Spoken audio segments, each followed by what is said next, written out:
were so good for so long at keeping it out of the building. You predicted it, that when it came, it would come like a wildfire. Didn't really take us by surprise, that COVID outbreak, did it? But where are we at now in terms of the AFL and what they do with the follow-up? Yeah, we talked a lot internally about keeping it out, and I'm probably one of the more pessimistic people about what the ramifications could be. I looked at it and thought, oh, this could be really damaging if it gets in the blood. So let's keep it out as long as we can. It has been disruptive. There's been no getting away from that.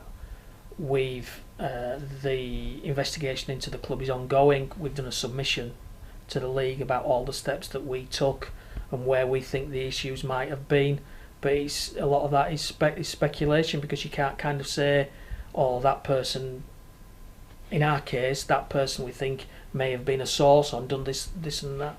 We just can't see it here. We've had some very unique circumstances, which I can't go into now because they're personal and about individuals. But in many cases, what you tend to find is you have one source and that links to other people. In our case, there was no linkages at all that we could find, apart from one which was beyond our control. So we'll wait to see what happens with that, but I don't think we could do any more. The staff in the club will know how much I've talked about it and Chris has talked about it, and everybody's tried to do their bit, and it's just one of those things. The EFL, with the financial support of the PFA, paid for tests that have started again about 3 or 4 weeks ago, maybe a bit longer now actually, and if you look at the numbers that the EFL are putting out each week, you can see that the number of cases are dropping all the time. So that's encouraging, and we just got to keep your guard up. I think, given the numbers in our club who had it, the risk to other players is a lot less because nearly everybody's had it.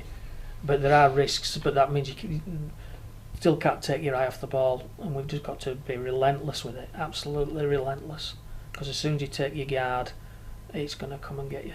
No PR, no spin. Just to reiterate it, we've seen it with other clubs. Won't go into detail.